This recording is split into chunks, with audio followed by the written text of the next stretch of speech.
something that was really, really cool. And that was Michael Cole getting choked up talking about Pat McAfee.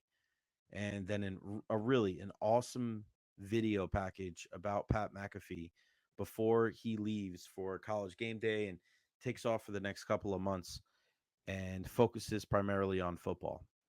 Now, he'll return in January for when Monday Night Raw goes to Netflix. But when people talk about the success of the WWE and wrestling over the last couple of years, there's a lot that has gone into it.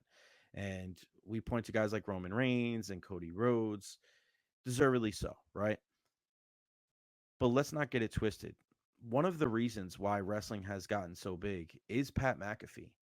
He brings an energy, he brings a liveliness, he brings a likability to the product every single Monday night. He did it on Friday Night SmackDown as well. But even utilizing his platform on his show on ESPN to make wrestling bigger, right? Before all these big pay-per-views, he has these wrestlers on his show just as much as he has guys like Bill Belichick and Adam Schefter and these guys in football and baseball and every sport. Just look at how many different people from different sports that he's shown love to and brought him on the show to enhance the product. The WWE is no different. He brings those guys on there as well. And that levels up the WWE and makes them, even in people that don't believe that, all right, it's a sport, it's not a sport, it's predetermined. All the people that hate on wrestling, like Pat McAfee gives it legitimate time. He gives wrestling legitimacy. And that is one of the most valuable things that you could get in this industry. Look at some of the biggest things that we've seen in wrestling, going back all the way to, how Cyndi Lauper and Liberace and Muhammad Ali and Mr. T and all of those big time figures were involved in WrestleMania 1. Look at how you had a guy like Dennis Rodman, who was one of the most popular basketball players on the planet in the NWO. Anytime you can get that appeal, right? You get that pop culture crossing over with WWE, you're going to get success. You're going to get fun. You're going to get entertainment. And that's exactly what Pat McAfee has brought to the table for the WWE. He'll be missed 100%. But I got to tell you, he deserves it. Pat McAfee deserves all the success that he has right now. That guy absolutely grinds.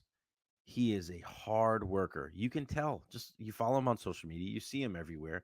You see how he lifts up other people.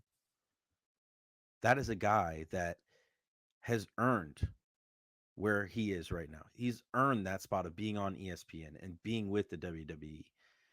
And I got a chance to meet Pat a couple of years ago at the Barrett Sports Media Summit.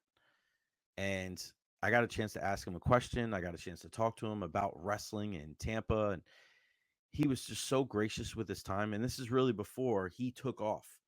And I'll never forget like just how nice he was and how open he was and answering my questions about wrestling and talking about it in Tampa. And he just looked at me and said, Jay, it's Tampa.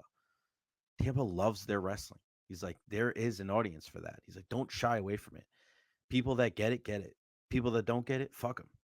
And I don't like cursing here on the show, but that's what he said, and that lives with me. Not just about wrestling, but just the fact that like you got to do you. You got to dive into what you're strong at, what you're passionate about. That's why I'm doing this podcast. That's why it's freaking I don't even know what time it is right now. It's not early, but I'm going to do this every night cuz I'm going to push myself to be the best that I can be and continue to grow my brand. And Pat McAfee for the brand has done that probably as good as anybody here in the last 10 years when it comes to sports and entertainment. So kudos to Pat McAfee for everything that he's done. He's earned all of these accomplishments. And again, he'll be missed on WWE programming, but he'll be back in January.